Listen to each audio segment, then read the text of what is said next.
본 방송에서 제공하는 투자 정보는 투자 판단에 대한 조언입니다. 방송에서 제공하는 주식의 가치, 가격 상승 및 하락에 대해서는 방송사에서 보장하지 않습니다. 네, 실시간 정보 브리핑입니다.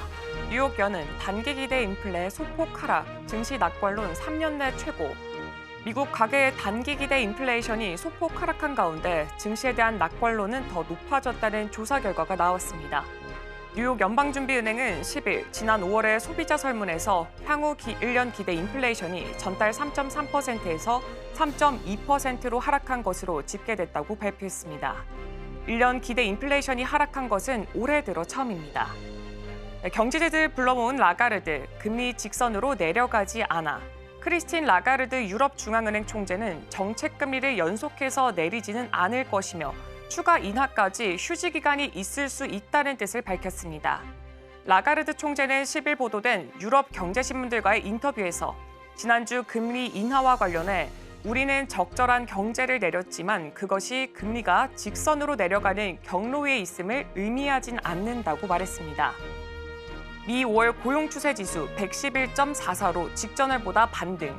컨퍼런스 보드는 현지 시간 10일 미국의 5월 ETI가 111.44로 직전 달보다 상승했다고 발표했습니다.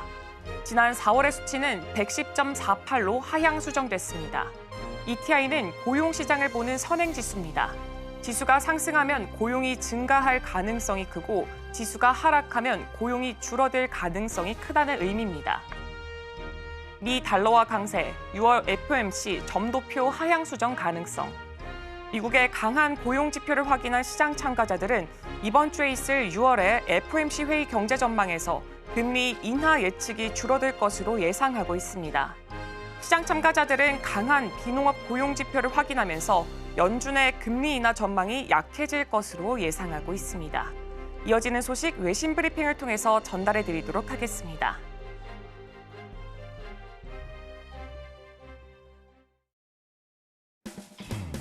네, 여러분의 성공 투자를 책임지겠습니다. 안녕하십니까. 증시7 진행의 오은비입니다. 네, 전 거래일 우리 증시 양시장 모두 파란불을 켜냈습니다. 아무래도 지난주에 발표됐던 지난주에 발표됐던 5월의 고용보고서가 호조로 나오면서 금리 인하 기대감이 조금은 누그러지면서 그 영향이 우리 증시까지 영향을 미친 것으로 보여지고 있습니다. 한편 약 2시간 전에 마감했던 뉴욕 증시 3대 지수 모두 보합권에서 문을 닫았습니다. 자세한 이야기는 잠시 후에 이어지는 브리핑을 통해서 전달해 드리도록 하겠습니다. 그러면 화요일의 증시7 지금 바로 출발하겠습니다.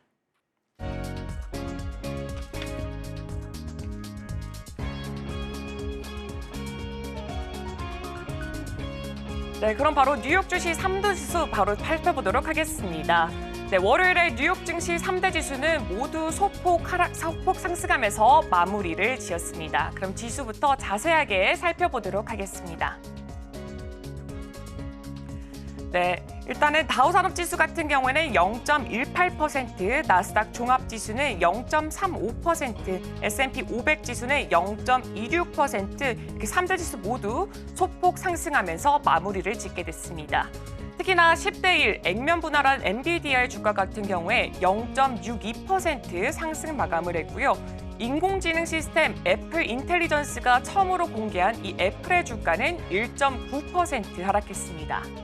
그럼 이어서 시장에 영향을 줬던 소식부터 전해드리겠습니다. 네, 애플은 현지 시간 10일 샌프란시스코에서 열린 연례 세계 개발자 회의에서 오픈 AI와의 파트너십을 발표를 했습니다. 이를 통해서 연말부터 아이폰 사용자들은 시리를 통해서 챗 GPT 기능을 무료로 이용할 수 있게 됩니다. 이 기능은 시리는 사용자가 질문을 챗 GPT와 공유할지 그 여부를 묻고 동의를 받은 후에 챗 GPT의 답변을 보여주게 됩니다.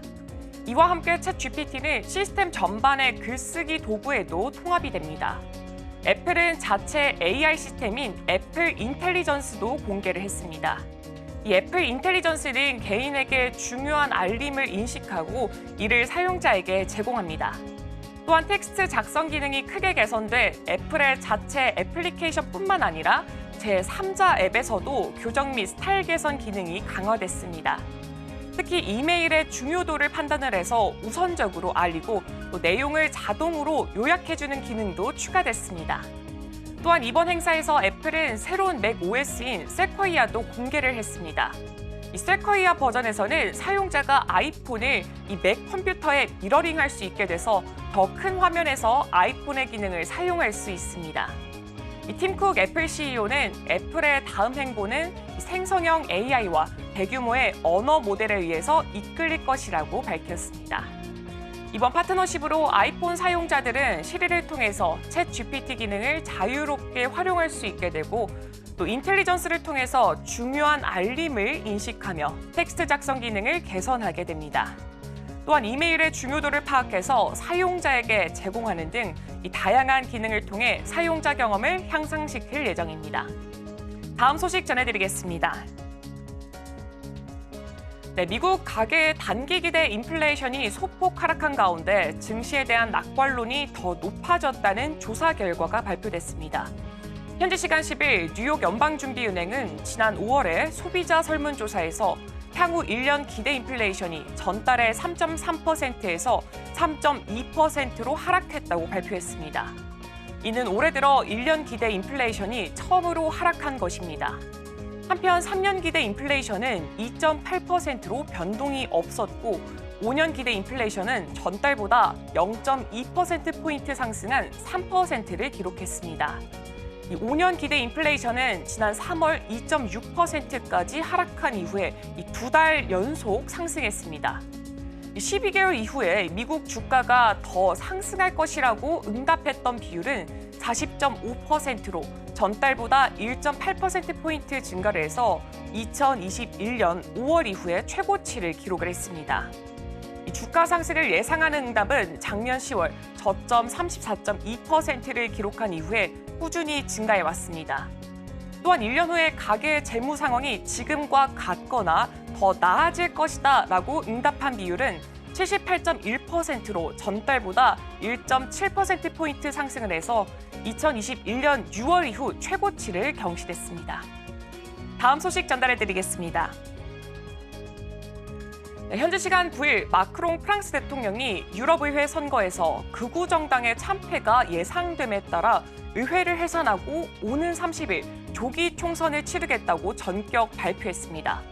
이 프랑스에서 의회 해산은 대통령의 고유 권한으로 이 대통령이 자신의 정책에 대한 이 국민의 신임을 확인을 하거나 의회와 정부 간 이 심각한 정치적 교착 상태에 빠졌을 때 혹은 특정한 정치적 변화나 이 개혁을 추진하고 싶을 때 행사할 수가 있습니다.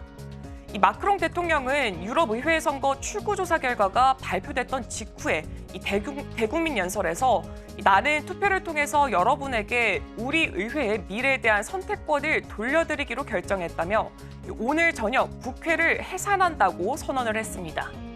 그는 이달 30일 1차 투표와 또 내달 7일 2차 투표를 알리는 이 법령에 곧 서명할 것이라고 덧붙였습니다. 이 마크롱 대통령이 의회를 해산하기로 한 이유는 이번에 유럽 의회 선거 출구조사 결과 그의 소속 정당인 중도 성향 르네상스당이 극우 국민연합 RN에 패할 것으로 예상됐기 때문입니다.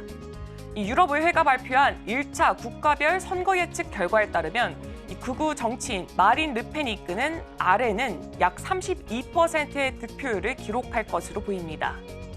출구조사 결과대로라면 RN은 유럽의회 선거 역사상 프랑스 단일 정당으로는 처음으로 30% 이상의 득표율을 기록하게 됩니다. 이 유럽의회 내 극우 정치 그룹인 정체성과 또 민주주의에 속해 있는 RN의 예상 득표율은 지난 2019년 유럽의회 선거 때보다 약 10%포인트 높은 수준입니다. 이 반면에 르네상스당의 예상 득표율은 15.2%에 그치면서 2위로 예측됐습니다.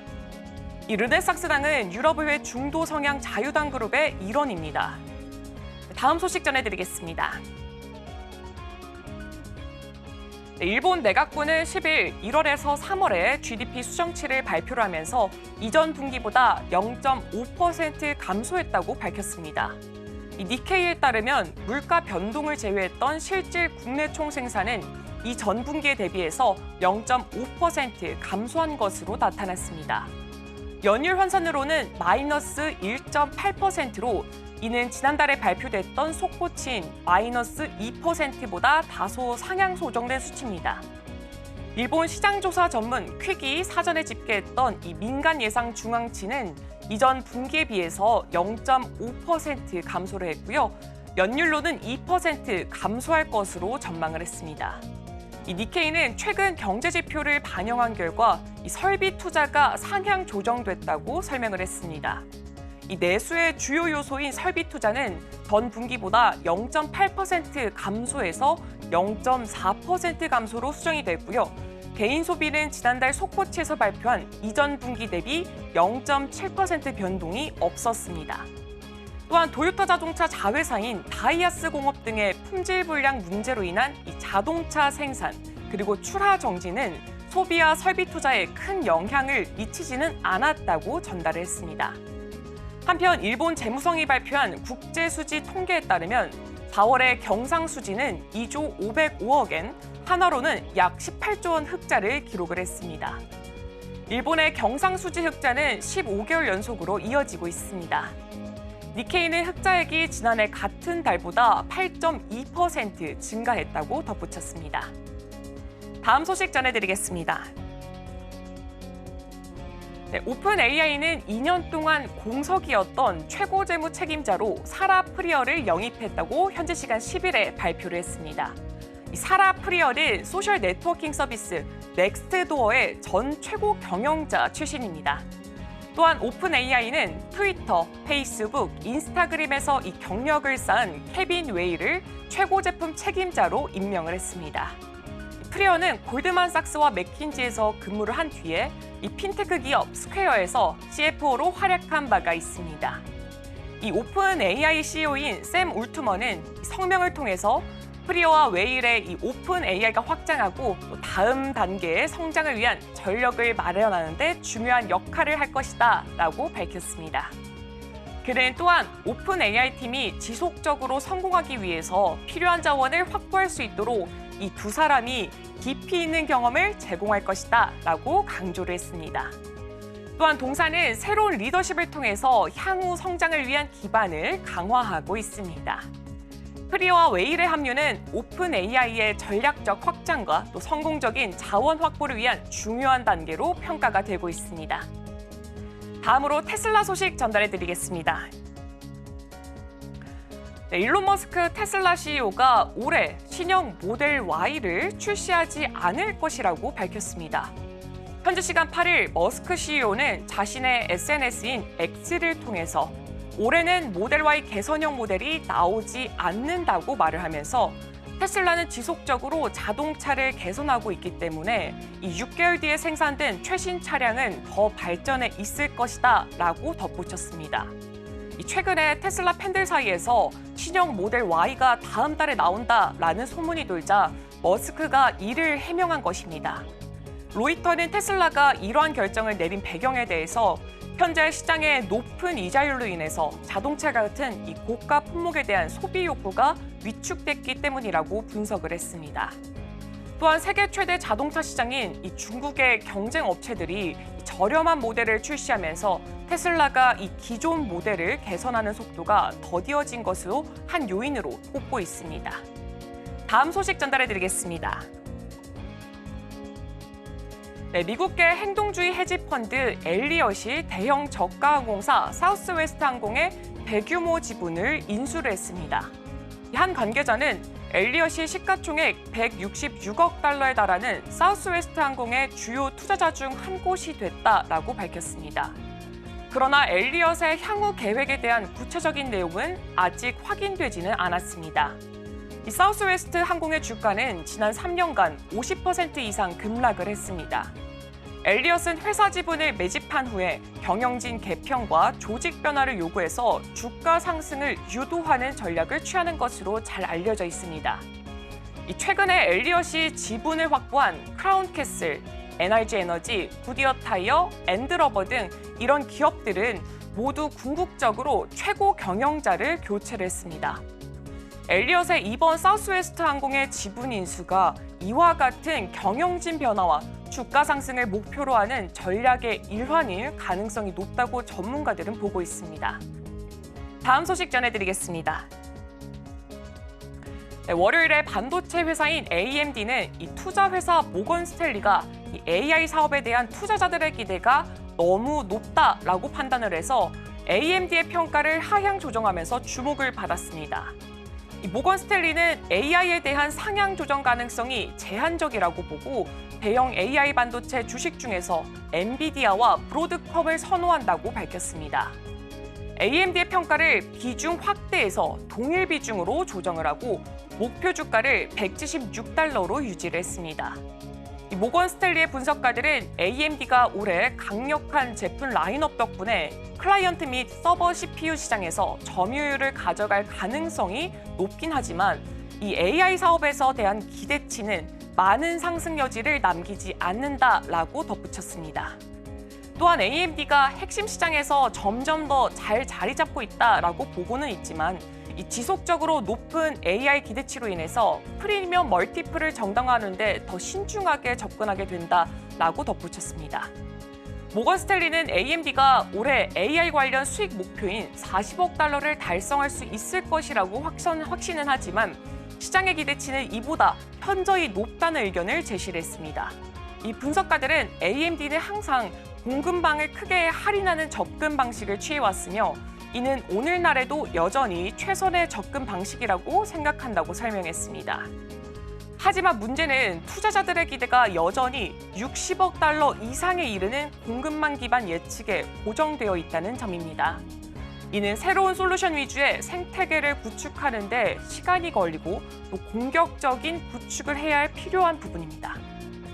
네, 마지막 소식 전달해드리겠습니다. 네, 미국이 자국 인질 석방을 위해서 하마스와 직접 협상하는 방안을 내부적으로 검토하고 있다는 소식이 전해졌습니다. MBC는 현지 시간 10일 미국이 미국인 인질 5명을 구출하기 위해서 이스라엘을 제외하고 카타르를 통해서 하마스와 직접 협상하는 방안을 논의했다고 전현직 미국 고위관리 4명을 통해서 보도를 했습니다. 이 조 바이든 미국 대통령은 지난달 31일 휴전과 인질 석방 협정안을 제안을 했으며 또 유엔 안보리는 이날에 긴급 회의를 열어서 휴전안을 표결에 붙일 예정입니다. 한 미국 고위 관리는 현재 제안된 휴전안이 진전되지 않을 경우에 이 바이든 행정부와 하마스 간 협상을 시도하는 것이 매우 현실적인 선택으로 남아 있다고 말했습니다. 이 미국이 추진 중인 휴전안은 총 3단계로 구성돼 있습니다. 첫 번째 단계는 6주간의 완전 정전 및 이스라엘군의 모든 인구 밀집 지역 철수와 또 일부 인질, 즉 여성과 노인, 부상자의 교환입니다. 두 번째 단계는 생존 인질 모두 교환, 그리고 이스라엘군의 가자 지구 철수입니다. 세 번째 단계는 가자 지구 주요 재건 계획 실시, 그리고 사망한 인질, 시신 유가족 송환입니다. 미국은 현재 가자 지구 내에 억류된 인질 5명과 이미 사망한 인질 3명의 시신을 돌려받기를 원하고 있습니다. 미국 정부가 인질 석방의 대가로 하마스에게 무엇을 내어줄지는 구체적으로 밝혀지지 않았습니다. NBC는 미국과 하마스 간 직접 협상으로 미국과 이스라엘의 관계가 더욱 긴장되고 베냐민 네타냐후 이스라엘 총리에게는 추가적인 국내 정치적 압력이 가해질 것이라며 하마스가 협상 테이블로 나올 수 있다고 전했습니다. 그러나 하마스 최고 지도자인 이스마일 하니에는 휴전안의 조건에 동의할 수 없다는 입장입니다. 이에 미국은 하마스가 휴전안에 동의하지 않을 경우 카타르에서 제재할 수 있다고 압박을 가하고 있습니다. 네, 오늘 제가 준비한 외신 소식은 여기까지입니다. 이어서 국내 소식과 오늘의 일면에서 전문가들의 쇠주까지 만나보시길 바랍니다.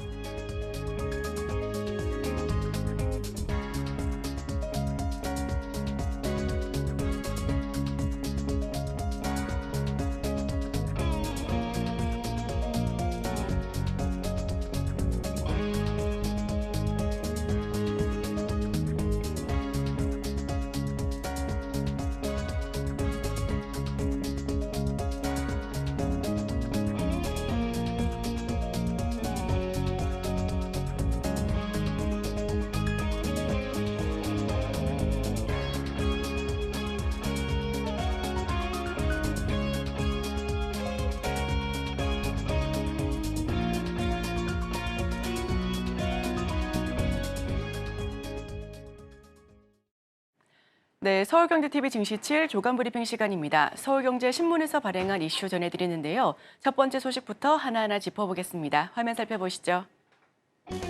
밤낮 없이 개성까지 방송 송출, 북한 조준 사격 등 추가 도발 우려. 네, 첫 번째 소식 전해드립니다. 정부가 북한의 오물풍선에 적극 대응하며 대북 확성기 방송을 재개했습니다.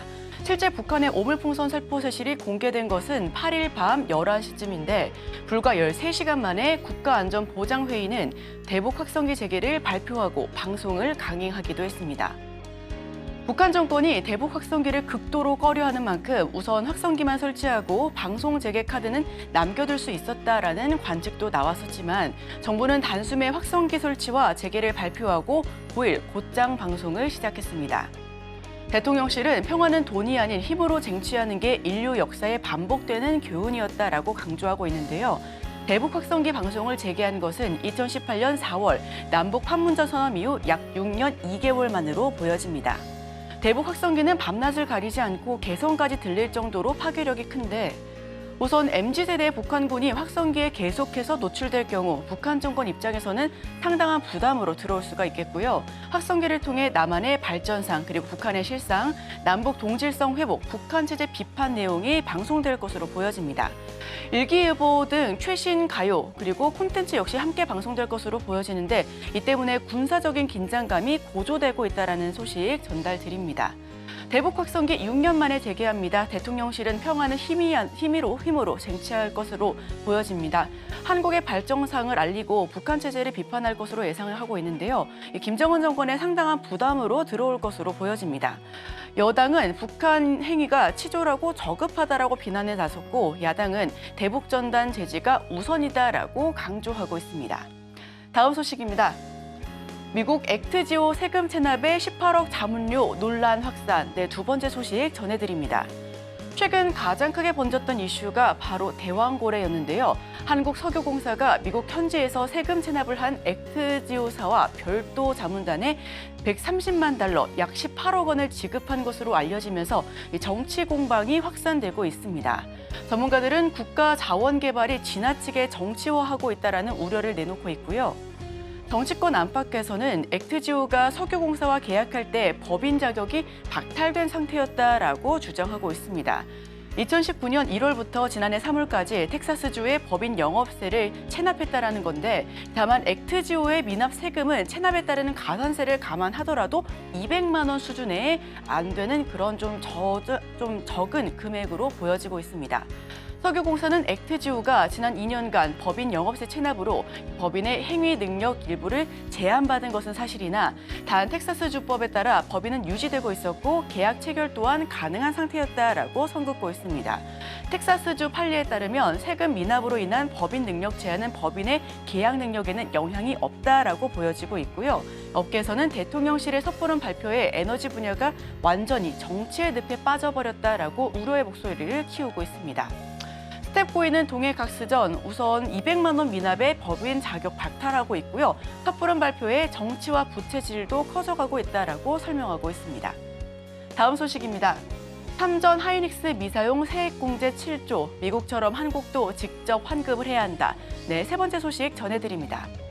미국 IRA처럼 국내도 세액공제 직접 환급 방식을 허용해야 한다는 주장이 커지고 있습니다.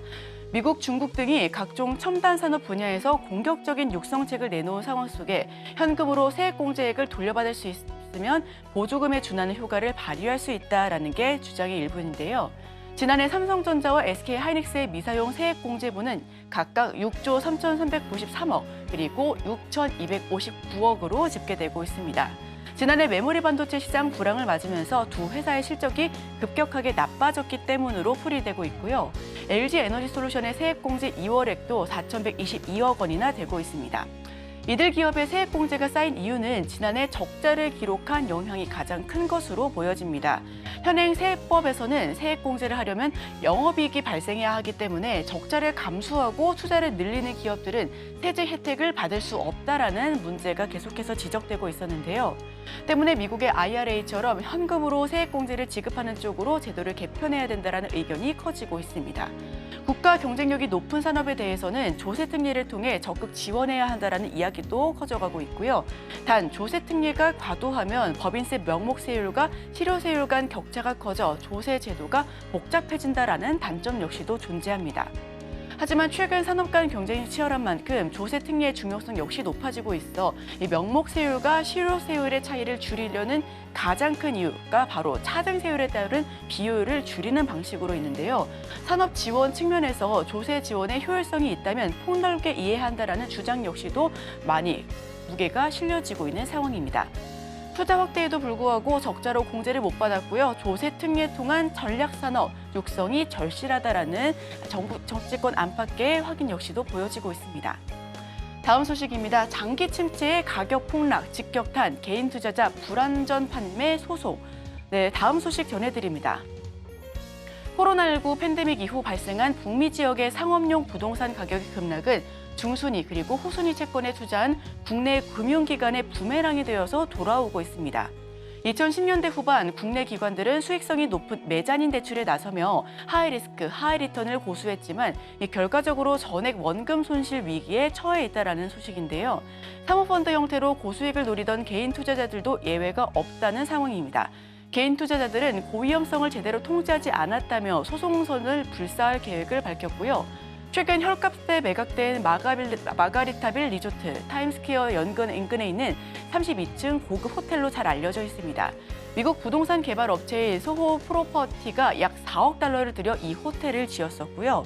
다만 개장 직후부터 코로나19 대유행으로 영업에 직격탄을 맞으며 수익성이 악화돼 왔습니다. 자금난에 처한 후 아든그룹에서 빌린 5,700만 달러를 갚지 못하면서 압류 소송을 당했는데요. 마가리타빌 리조트는 올 초 차압 경매로 아든그룹에 1억 5천만 달러에 낙찰됐습니다. 2019년 당시 4억 4천만 달러에 달하던 자산 가치의 3분의 1 가격에 매각된 셈이고요. 이에 따라 국내 투자자들의 손실 역시도 불가피할 것으로 보여집니다. 국내 자산운용사인 글로벌 원 자산운용은 2019년 미국 부동산 1, 2호 펀드를 조성해 마가리타빌 리조트의 메자닌 방식으로 투자에 나섰고요. 메자닌 방식은 수익성과 무관하게 상환받을 수 있는 선순위 대출과는 달리 자산 가치가 하락할 경우 원금을 회수하지 못할 가능성이 높은 것으로 잘 알려져 있습니다. 디폴트 상태에 빠져 선순위 채권단에 상환하는 것조차 어려운 상황인 만큼 중순위 채권에 투자한 국내 투자자들은 원금을 한 푼도 건지지 못할 수 있다라는 가능성이 높아지고 있고요. 글로벌 원 자산운용은 현재 투자자들에게 환매 연기를 통보한 상태입니다. 만기가 도래했지만 자산을 처분할 수 없어 수익자에게 상환할 재원이 없다라는 의미이고요. 금융당국은 국내 금융기관들의 해외 투자 부동산 손실 상황을 예의주시하고 있다라고 밝혔습니다. 미국 호텔 투자 전액 손실 위기입니다. 고수익을 누리고 투자에 나섰지만 선순위 대출이 아닌 메자닌 방식으로 자산 가치가 하락할 때는 원금을 건지지 못한다라는 단점이 있고요. 개인 투자자들은 환매 연기 통보에 고위험 상품 설명 그리고 통지가 불충분했다라며 증권사를 상대로 소송전을 이어질 것이다라고 하는 분석이 잇따르고 있습니다. 다음 소식입니다. 완성차 주가 뛰는데 후진하는 부품주. 네, 다음 소식 마지막 소식으로 전달드립니다. 올해 1분기 호실적과 주주환원 기대로 상승 기류를 타고 있는 완성차 업체와는 달리 자동차 부품 업종 주가는 내리막길을 걷고 있습니다. 하반기 국내외 자동차 판매량이 감소할 것이다라는 전망에 투자 심리가 위축된 것에 따른 부분인데요. 연달아 발생하는 리콜 이슈 역시 부정적인 영향을 미치는 모양입니다. 다만 같은 업종일지라도 중국과 인도 시장에서 선방하고 있는 기업들의 주가는 상승하고 있고요. 현대차와 기아 주가는 연초 이후 각각 30%, 20% 강세를 연출하기도 했습니다. 같은 기간 한호시스템은 30% 그리고 현대위아는 12%라는 두 자릿수 하락률을 기록했는데 현대모비스도 이 기간 중에 5% 정도 내려 같은 기간 2% 상승한 코스피 지수와는 상반된 흐름을 보여주고 있고요. 완성차 업체의 주가 상승은 올해 4월 초 1분기 실적 발표를 앞두고 본격화되는 양상을 보여줬습니다.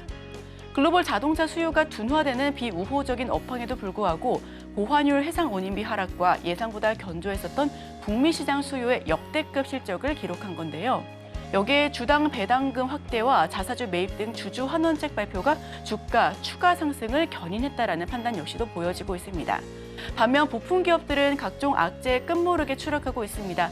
먼저 부품 품질 문제가 발목을 잡았고 전기차 캐즘 현상, 즉 대중화전 일시적인 수요 둔화는 부품 업종에 악영향을 미치는 또 다른 요인으로 작용하고 있었는데요. 현대차와 현대모비스의 주가 차트입니다. 우선 현대차 같은 경우에는 2024년 1월 2일 기준으로 18만 100원 선을 터치한 이후 지속적으로 우상향 기조를 보여줬고요. 다만 현대모비스 같은 경우에는 비슷한 흐름을 보여주다가 26만 9천 선에서 줄곧 내리막길을 보여지기도 했습니다. 하반기 자동차 수요 둔화 전망에도 완성차는 주주 환원 덕에 상승을 이어나갔고 부품주는 품질 이슈와 캐즘의 내리막길을 걷고 있습니다. H1 만도 등은 중국에서 선방을 하고 있는 만큼 같은 부품주더라도 옥석 가리기가 필요하다라는 업계의 판단입니다. 네, 제가 준비한 소식은 여기까지입니다. 계속해서 오늘의 일면과 함께 전문가 수혜주까지 찾아보도록 하겠습니다. 저희와 끝까지 함께 하시죠.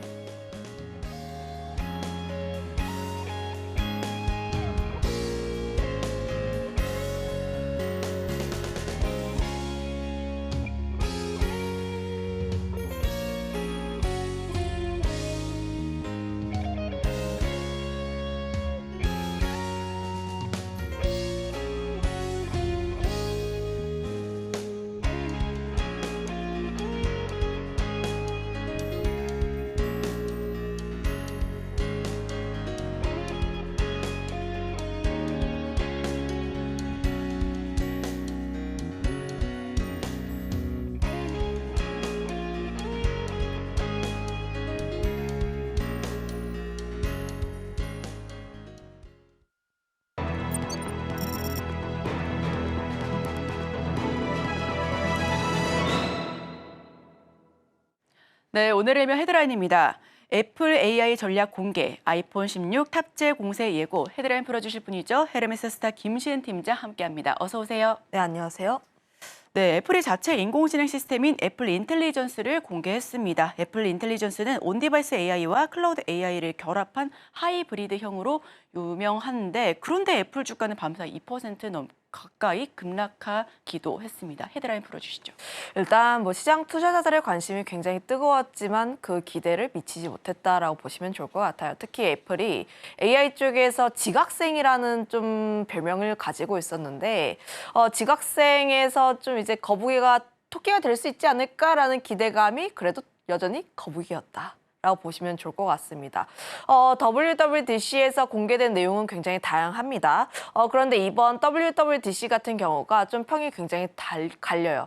그동안의 WWDC를 보게 되었을 때 규모라든지 혹은 내용적인 측면에서 보면은 굉장히 방대했다. 과거와는 좀 흐름이 달랐다라고 보시면 좋을 것 같은데 다만 이제 투자자분들이 많이 관심을 가졌던 것은 AI, 그러니까 내용이라든지 혹은 규모보다는 애플이 얼마나 혁신적으로 AI를 이끌어갈 수 있는지, 자체적인 AI 생태계를 이끌어갈 수 있는지 여부를 가장 중요했는데 아직까지는 여기에서 답을 주지 못했던 점들, 특히 지금 약 17개 정도 내용 같은 경우에는 기존 내용들에서 약간의 업데이트가 있는 수준이라 보시면 좋을 것 같고 결국 애플이 내놓은 AI에 대한 전략 같은 경우도 큰 거 온다라고 이야기를 했던 5월과 달리 막상 뚜껑을 열고 보니까 갤럭시와는 그렇게까지 크게 다르지 않은 모습들이라서 그러면 지금 그렇게까지 우리가 생각했던 AI의 혁신은 없었다라고 보시면 좋을 것 같습니다. 지금 애플 인텔리전스라고 이야기를 하는데 왜 AI로 명칭을 하지 않고 인텔리전스라고 하는지 여부도 약간 의문이긴 했고요. 거기다 더해서 지금 내용들을 보면은 사실 조금씩 AI 시대가 왔다라는 걸 느끼긴 합니다. 업데이트가 된 내용들을 보게 되니까 지금 애플이 챗GPT와 함께 연관시켜가지고 애플에서 챗GPT 4.0을 사용할 수 있게 한다. 그러니까 애플이 가교 역할을 한다라고 보시면 좋을 것 같습니다. 무료로 이용할 수가 있는데 지금 올해 말 대규모 업데이트가 될 것으로 예정하고 있고요. 거기다 더해서 시리 같은 경우가 좀 크게 업데이트가 될 것으로 보이는데 사진 편집이라던 뉴스 요약 같이 갤럭시가 지금 저도 하고 있거든요. 갤럭시에서 사용할 수 있었던 그런 내용들을 이제는 애플도 함께 사용을 할 수가 있다라고 보시면 좋을 것 같습니다. 결국 애플도 AI로 나아가긴 나아가는데 결국 혁신적인 내용들은 없었고 기존에 이미 전날 혹은 지난주에 내용이 굉장히 많이 떠돌았어요. 이런 애플이 업데이트를 할 내용들은 무엇인가 혹은 추측을 하는 내용들이 굉장히 다양했는데 그 안에서 벗어난 내용들은 없었고 지금 화면에서 보시는 것처럼 방금 나왔었는데 그 노트패드에다가 5 더하기 10을 하면은 AI가 알아서 계산을 해줍니다. 이런 좀 신기한 기능이 있는 것 외에는 좀 다른 게 없었다라고 보시면 좋을 것 같습니다. 네, 크게 신기하지는 않을 수 있을 것 같습니다. 그런데 우선 말씀해 주신 것처럼 큰 거 온다 해서 기대를 했더니 큰 게 그닥 없었다라고 하는 부분이 애플의 주가 하방 압력을 키운 것 같고요. 그렇다면 여기서 투자자들이 봤을 때 투자 키워드는 도대체 어떻게 잡아봐야 될까요? 그렇다면 이제 애플 같은 경우 WWDC가 나오면서 시장에 매도세가 계속 나왔고 그러면 애플 같은 경우에는 실적에 대한 기대감, 특히 앞으로의 방향성에 대해서 우리가 체크를 해봐야 하는데 결국 지금 애플 같은 경우에는 좀 기대감이 굉장히 컸지만 그래도 방향성은 나아가고 있다라고 보여지고 있어서 좀 천천히 움직이긴 하지만 방향성 맞다라고 보시면 좋을 것 같고 그러면 AI를 탑재한 아이폰 같은 경우가 얼마나 잘 팔리는지 여부를 우리가 한번 체크를 해볼 필요가 있는데 우선 저는 긍정적으로 보고 있습니다. WWDC에선 제가 굉장히 좀 혹평을 했어요. 보수적으로 보고 큰 거 온다 했는데 실제 뚜껑 열어놓고 보니까 뭐 다른 게 없더라. 갤럭시와 다른 게 없더라 이런 이야기를 했습니다. 그런데 지금 이 이야기를 다르게 이야기를 하면 AI를 아이폰 16에 탑재를 하게 된다면 온디바이스 AI가 되는데 과거의 사례들 특히 갤럭시 S24가 온디바이스 AI를 탑재하면서 나왔던 판매량 등을 살펴보면은 아이폰 16 같은 경우도 기대를 해볼 수가 있다. 결국 시장 투자자들이 관심 있어 하는 것은 아이폰이 얼마나 잘 팔리는지 여부입니다. 아무래도 실적에 대한 부분들 혹은 중국 시장 쪽에 대한 우려들 그동안 다양한 우려들이 애플의 주가를 항상 억눌려 왔다가 AI를 다시 한번 혁신하게 되면서 주가가 다시 한번 올랐던 경향이 있어요. 특히 그 기점이 5월에 애플 실적 발표라고 보시면 좋을 것 같은데 저는 여전히 애플의 스마트폰 시장에 대한 기대감은 살아있다라고 보시면 좋을 것 같습니다. 갤럭시 S24가 좀 전작 대비했을 때 판매량이 약 35%가 늘어났던 점을 감안을 하면 사람들은 여전히 애플 출하량에 대해서는 기대감이 높게 나올 수가 있다라고 보시면 좋을 것 같고 물론 지금 애플이 가지고 있는 AI에 대한 능력 자체가 갤럭시와 그렇게까지 다르지는 않지만 사람들이 기대하는 것도 딱 그 정도라고 보시면 좋을 것 같아요. 물론 조금 더 혁신적이라면 사람들의 지갑을 더 쉽게 열 수가 있긴 하지만 지금 우리가 갤럭시의 사례를 보게 되었을 때 AI가 핸드폰에 탑재가 되면서 뉴스 요약이라든지 저 같은 경우는 외신을 볼 때 굉장히 빠르게 번역 잘해주고 요약도 잘해줍니다. 그런 점을 보게 되었을 때 내가 100만 원이 넘는 기기를 살 때 AI가 탑재가 된 것을 사고 싶어 하지 기존에 AI가 안 되던 제품을 사용하고 싶어 하진 않을 것 같아요. 그런데 GPT라든지 이런 AI를 사용을 하기 위해선 최소 M1 칩을 사용을 해야 한다라는 점. 그러면 최소 지금 기기로는 아이폰 15의 프로 혹은 프로 맥스 정도만 이용할 수가 있다는 건데 그러면 AI 모두가 다 AI폰을 사용을 하는데 나만 사용을 안 한다? 결국 지갑을 열게 되어 있습니다.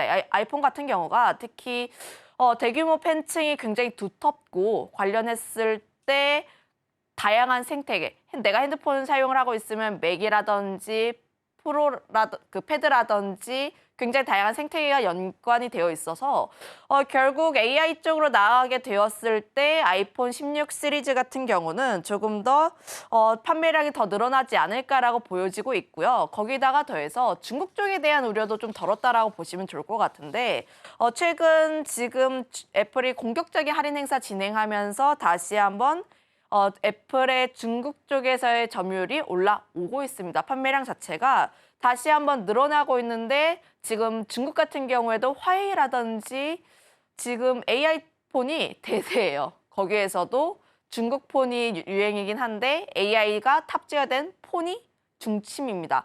그러면 다시 한번 애플이 브랜드력을 중심으로 해서 좀 수요 우려에 대해서는 어느 정도 축소가 되지 않을까라고 보여지고 있어서 현재 중국 같은 경우에도 다시 한번 바닥을 디디고 있다. 특히 애플 같은 경우가 중국 쪽에서의 점유율이 약 20, 판매 비중이 약 20%라고 보시면 좋을 것 같은데 관련했을 때 좀 긍정적인 모습들을 보여주지 않을까라고 보여지고 있어서 좀 더 관심 있게 볼 필요가 있다 이렇게 보시면 좋을 것 같아요. 네, 투자 키워드는 온 디바이스 AI 쪽으로 잡아보시면 좋겠습니다. 자, 그렇다면 수혜 섹터와 종목 바로 들어가 볼 텐데 어떤 종목 오늘 좀 추천해 주실까요?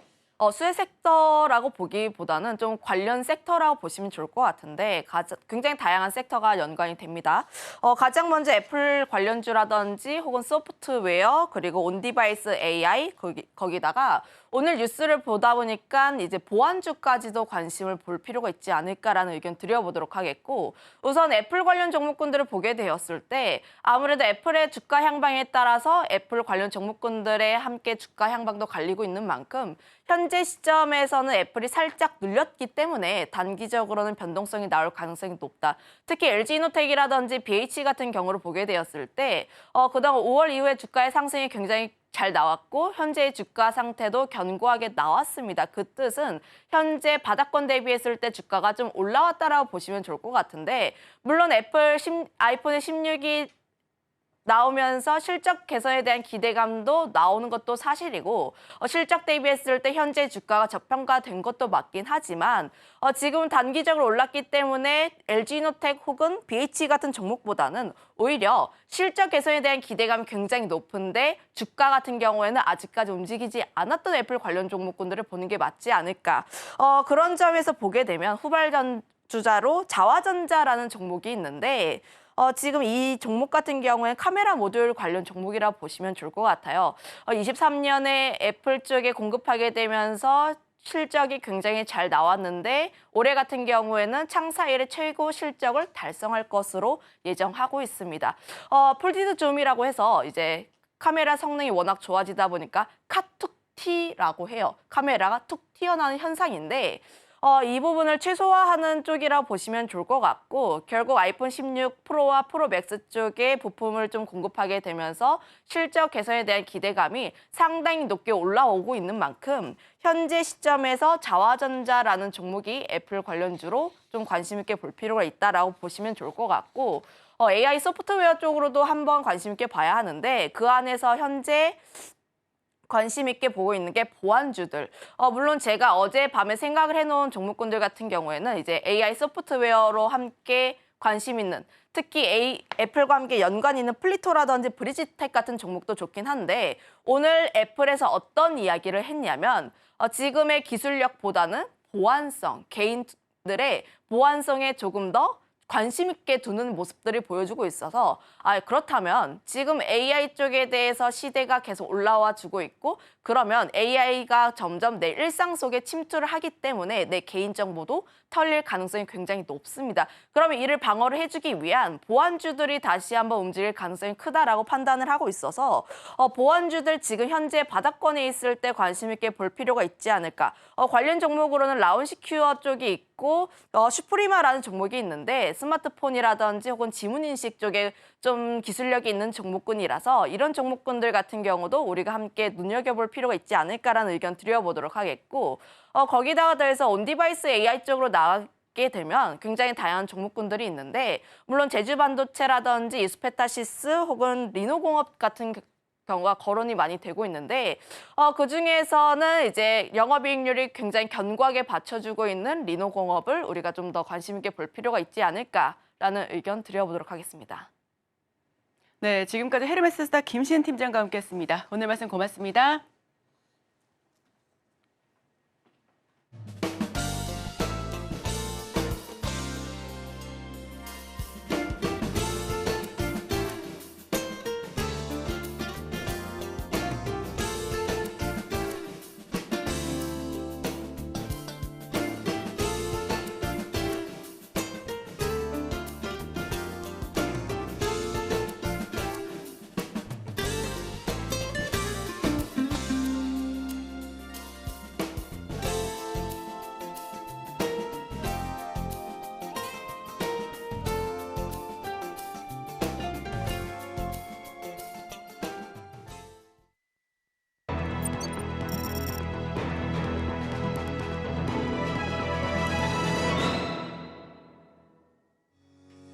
네, 투자하시기 전에 참고해보면 좋을 리포트 준비해봤습니다. 오늘 준비한 리포트는 JTC입니다. 바로 확인해보겠습니다.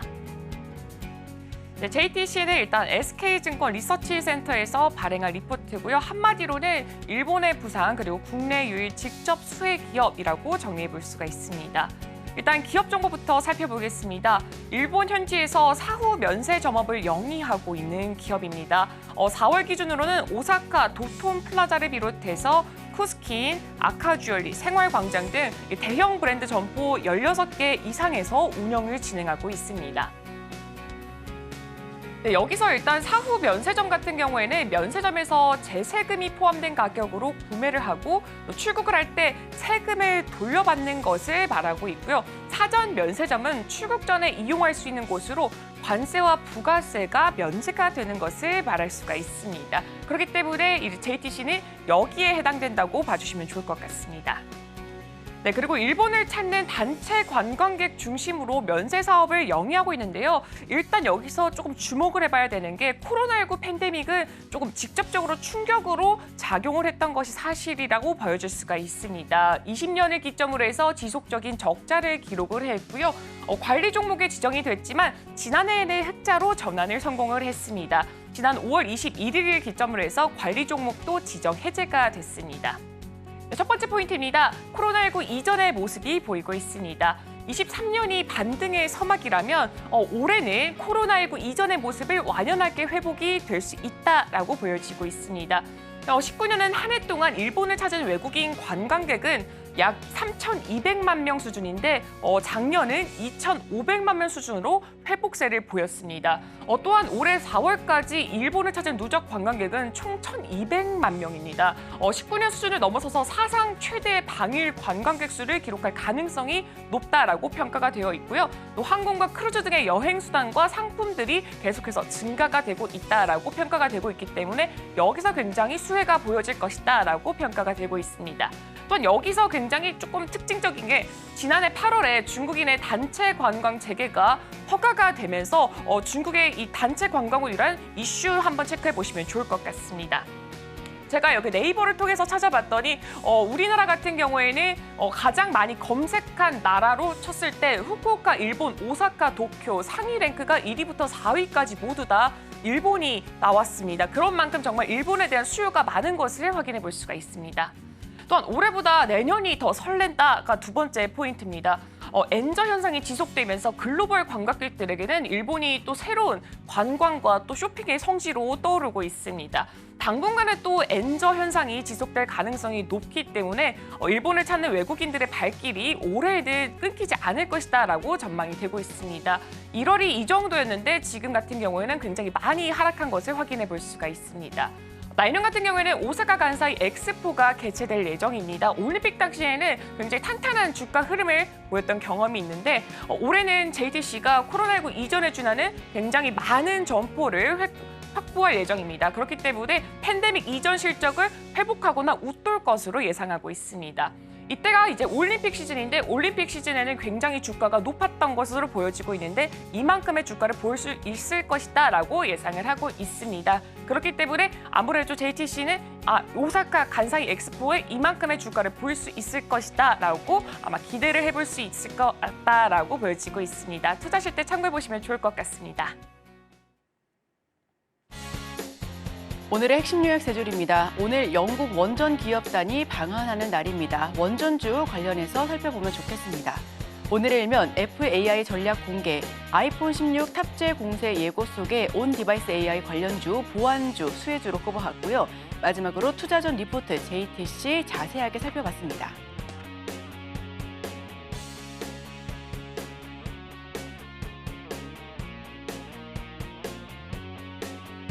네, 저희가 방송 중에 제공해드린 정보는 투자 판단에 대한 참고 자료일 뿐 해당 종목의 가치 또는 상승률을 보장하지 않는다는 점은 참고해 주시길 바랍니다.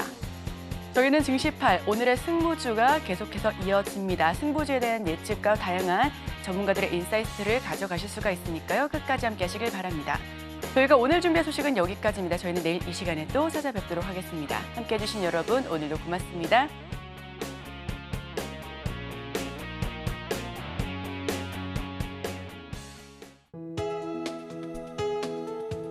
본 방송에서 제공하는 투자 정보는 투자 판단에 대한 조언입니다.